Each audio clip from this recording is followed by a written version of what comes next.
بله با شما دوستان هستیم. تامار جان صحبت از اورشلیم شد، از ستاره داوود و این هفته زبان عبری هست و دیروز گویا زادروز الیعزر بن یهودا هست. خواهش میکنم کمی درباره و چرا ما حالا تا چند لحظه دیگه برای همه دوستان معلوم میشه که چرا ما میخوایم درباره هفته زبان عبری صحبت بکنیم، ولی کمی از الیعزر بن یهودا برای ما تعریف کن.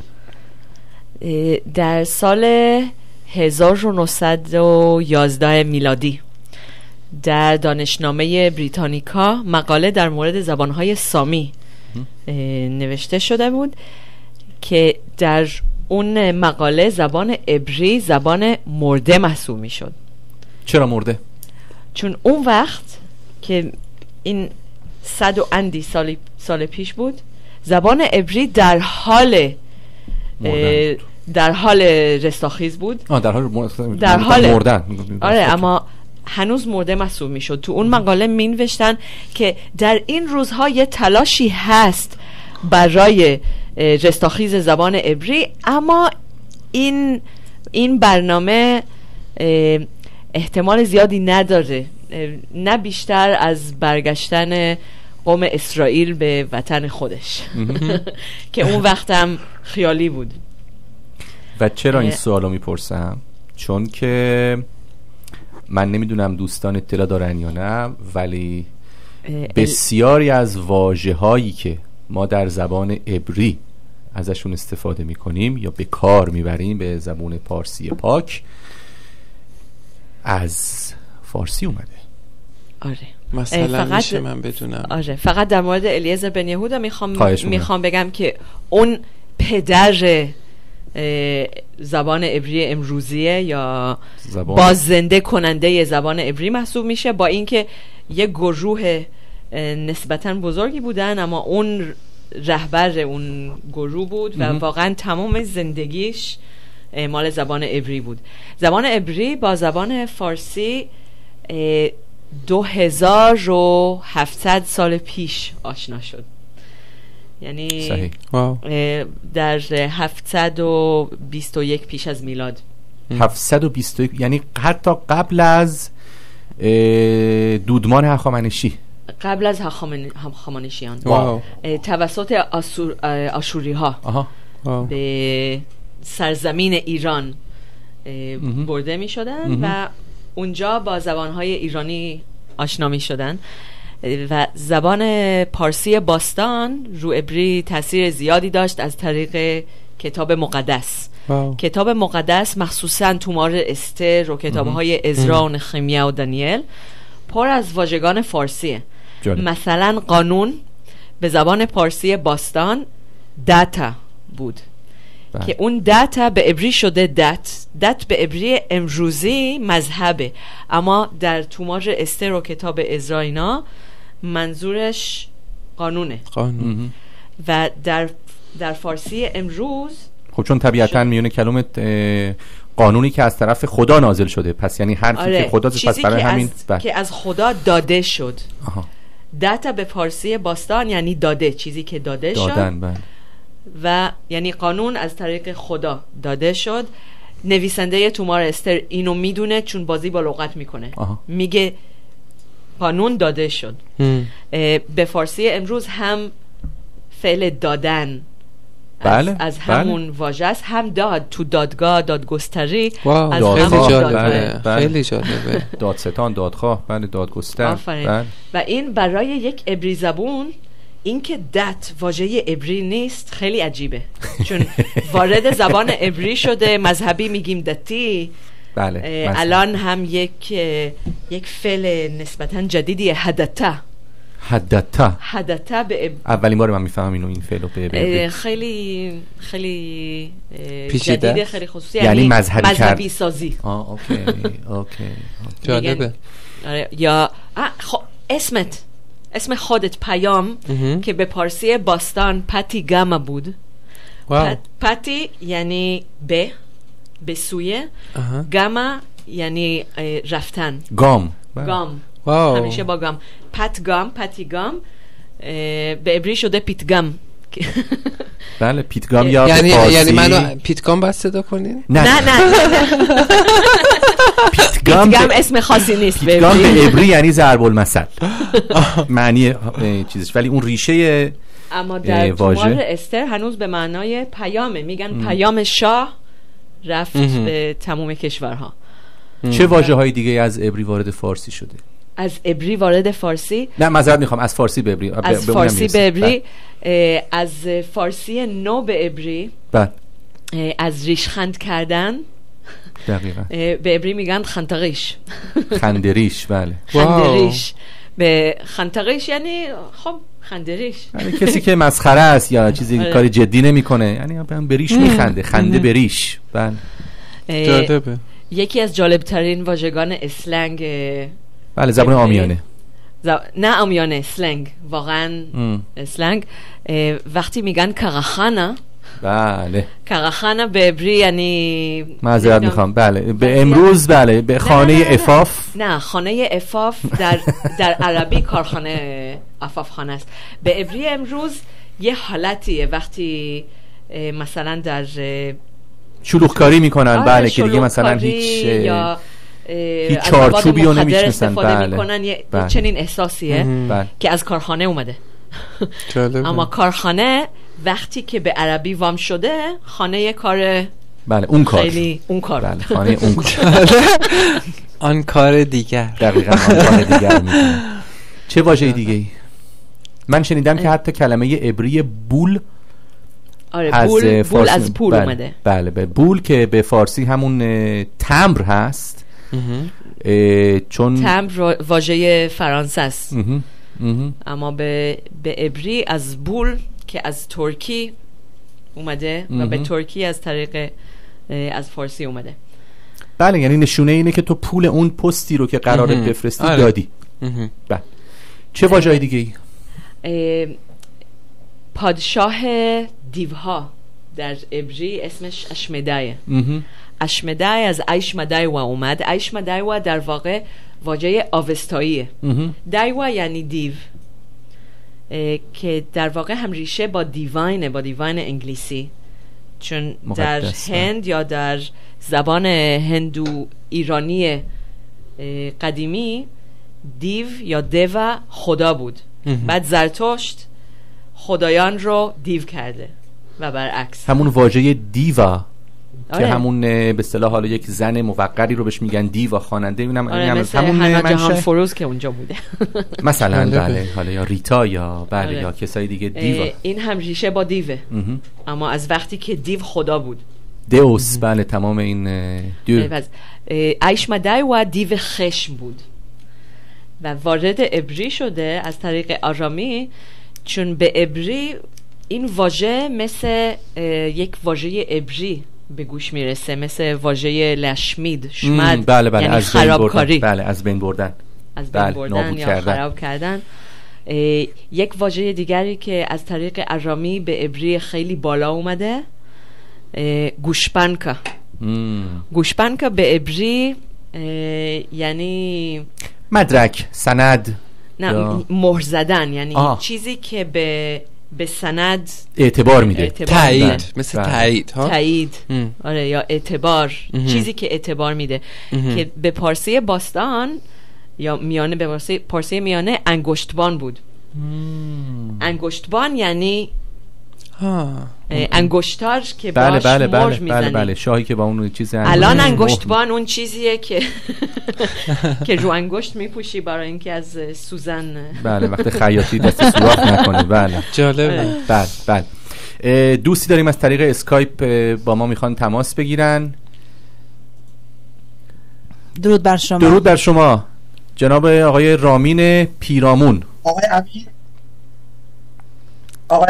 آقای پیرامون، شما در برنامه ندای دوستی پخش زنده هستید. بفرمایید. شبتون خوش. شب شما برنامه دارین الان؟ بله بله دوست عزیز. اوکی معذرت میخوام، چون من راجع به اون کارگردانی میخواستم سوال کنم که چگونه میشه باش تماس گرفت که فیلم پسرم رو ساخته بود. بله خواهش میکنم بعد از برنامه اگه امکانش هست با ما تماس بگیرید. سپاسگزارم. مرسی، سپاسگزارم. شبتون خوش. خب برگردیم به بله فکر میکردیم که حالا بهتر یک واژه دیگه هم هست تامار جان، بلگن. بلگن هم به اسلنگ عبری امروزی از طریق روسی اومده، اما در روسی واژه فارسیه، از بالاخانه اومد. بله. بالاخانه چی هست که تبدیل به بلگن شده؟ بالاخانه میتونه دو چیز باشه. هم اون چیزی که بالای خونه است، یعنی اون اتاق کوچولو زیر شیروانی یا هر چیزی. بله. شیروانی. یا بالکن که بالکن هم از بالاخانه اومده. که یه چیزی بالاه. یکی از که البته تئوری هایی که من شنیدم این که از بالکن های بالاخانه های بازار شلوغ پلوغی میکردن با کسانی که پایین بودن و در روسیه شده سیرک، یعنی یه صحنه بلند که روش جالبه شلوغکاری میکنن. بله. امروز بلگن یعنی همین شلوغ پلوغ. حالا میتونه مثلا یک مهمونی باشه، میتونه مجلسی باشه، یا میتونه که وضعی باشه مثل بالاخونه. شلوغ پلوغ. و بله بی سر و سامان. اصطلاحات زیادی هست، مثلا به عبری میگن اشکاقا، یعنی واقعا. اشکاقا یعنی واقعا. به فارسی میشه آشکارا. اینم از یعنی تو خیلی واژگان عبری بلدی. یکی از محبوب ترین واژگان برای من پایجامه است. پایجامه. بله به عبری میگن پیجاما. آره پیجاما یعنی پیجاما. بله پیجامه. لباس خواب که در اصل شلوار، یه نوع شلواره که به لهجه‌ای که به هندی وام شده پایجامه میشه پایجامه و به هندی میشه پیجاما. بله. و انگلیسی ها وقتی در هند بودند برای خوابیدن شلواری که داشتن راحت نبود، پیجاما میپوشیدن. بعد پیجاما شده همون لباس خواب اما فقط شلوار. یعنی وقتی لباس کامل نمیگن پیجاما، میگن به عبری میگن کوتونت، به انگلیسی میگن نایت گاون. نمیگن پیجاما. اما این واژه رو خیلی دوست دارم چون از پارسی میانه هم به عبری اومد. جالب. به پارسی میانه پای جامگ بود. پای جامگ به عبری از طریق ارامی وارد شده و پوزمک شد. پوزمک یه واژه خیلی بالاه برای جوراب. جالب. تامار جان، از کتابی که نسخه عبریشو منتشر کردی، تومار استر پشت صحنه فکر کنم، به عبری اسمش تومار استر پشت نقاب. به فارسی اسمش اسرار تومار استر خواهد بود. اسرار تومار استر. گویا که در حال تهیه نسخه فارسی این کتاب هم هستی. چون از ما سوال کردن، گفتن که این و دوستان با من تماس گرفتن، گفتن که تامار قول داده که هر بار که نسخه فارسیش حاضر بشه به طور رایگان به ایرانیان ساکن ایران رایگان. تمام رایگان چه خبره؟ خب متاسفانه اون کمپین جمع‌آوری سرمایه عمومی موفق نشده. یعنی نتونستم تموم مبلغی که نیاز داشتم جمع کنم. اول به انگلیسی ترجمه میکنم چون پول انگلیسیش جور شده دیگه. آره پول انگلیسیش رو جمع کردم. برای ترجمه فارسی باید برای زندگیم کار کنم. برای معاشم کار کنم. کمی بیشتر طول میکشه. مگه کسی از شنوندگان گرامی میخواد سرمایه‌شو بده. و اما ترجمه فارسیش منتشر خواهد شد و سببی که میخوام که رایگان باشه PDF-ش نه کتاب چاپیش. نه نمیتونم چاپش کنم، رایگان چاپش کنم، اما PDF-ش رایگان خواهد بود چون به خاطر تحریم میخوام که هر ایرانی که میخواد اونو بخونه بتونه به طور قانونی دانلودش کنه. چون به هر حال تبدیل به PDF میشه و پخش میشه. پس PDF-ش رایگان و آزاد میشه. بهتره زودتر خودت اقدام کنی، به هر حال این اتفاق میفته. و هم اون کسانی که میخوام کانه کنم که اون چیزایی که تو وبلاگ های رژیم بهشون میگن در مورد داستان استر و مردخای قاتل و اینا، بله هولوکاست ایرانیان، هولوکاست ایرانی، هولوکاست 77,000 ایرانی که حتی توی تومار استر این شماره نمیگن. شماره دقیق در تومار استر 75,810 نفره. نه حالا تخفیف بدید که مشتریشی میخورده، ولی خب بازم نه اما این به احتمال زیاد افسانه است یا مبالغه کردن. یعنی چنین داستانی دقیقاً چنین داستانی نبود و حتی داستانی که میگن توی این وبلاگ ها درست نیست. یعنی داستان کتاب مقدس نیست. کسانی که میخوام قانع کنم برای چنین کتابی پول نمیدن. اما شاید اگر رایگان باشه و در واقع از ایران باستان حرف میزنه. اون کتاب در مورد ایران باستانه و از طریق تومار استر با ایران باستان بیشتر آشنا میشیم. امیدوارم اون کسانی که میخوان بیشتر در مورد تاریخ و تمدن و فرهنگ خودشون بدونن، وقتی میخونن در مورد تومار استر هم یه چیزی میخونن و گوش بدن و یاد بگیرن. پیام جان، یکی از خواننده هایی که گفتی که دوست داری یا اجازه بده، بله قبل از این که شعر بشیم شعر رو پخش بکنیم، دوستی با ما میخوان تماس بگیرن. بله. آقای عباس طباطبایی، درود بر شما، شب شما خوش. درود بر شما، شب شما بخیر. درود عباس جان. دوستمه. من میتونم برنامه شما وضوح داشت؟ خواهش میکنم عباس جان، شما صدای شما همین داره به صورت زنده پخش میشه از ندای دوستی. خواهش میکنم. من خاطرم هست که توی چند سال گذشته جمهوری اسلامی برنامه ریخته بود برای ایران که درس‌های تاریخ و بخش درس‌های علوم انسانی از دروس مدارس حذف بشه. و متاسفانه این سبب شده که نسل جوان ما با خصوص با تاریخ خودشون آشنا نباشن و نیستن. الان حرفایی که تو همین وبسایت‌ها تو اینترنت اینا زده میشه گاهی وقتا، حتی میان دفاع کنن از هویت ایرانی، از تاریخ ایران، مشخصه که پشتش مطالعه نیست. مهمونای گرانقدری که امشب تشریف دارن تو برنامه شما، اول که درود میفرستم به همه اونا، به خصوص خانم دکتر گیندین. ایشون، من از ایشون رو میشناسم، با کارهاشون آشنا هستم و واقعا باعث افتخار ما ایرانی است که یه خانم فرهیخته که هویت به هر حال خب اسرائیلی هستن ایشون، ولی ریشه‌شون اروپایی هست، درسته؟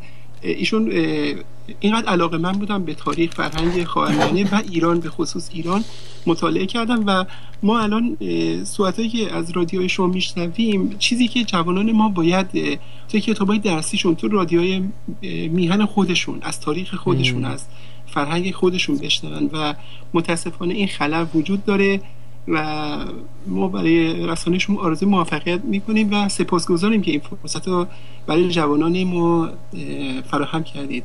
حالا حداقل برنامه شما روی یوتیوب قرار میگیره، حتی اگر از داخل هم مثلا دسترسی بهش نباشه و در تاریخ میمونه. این در واقع این دانشی که در واقع به صورت آنلاین در اومده و در اختیار همگان هست. شما لطف داری عباس جان، متشکرم از اظهاراتت. خیلی ممنون که در برنامه خودت شرکت کردی.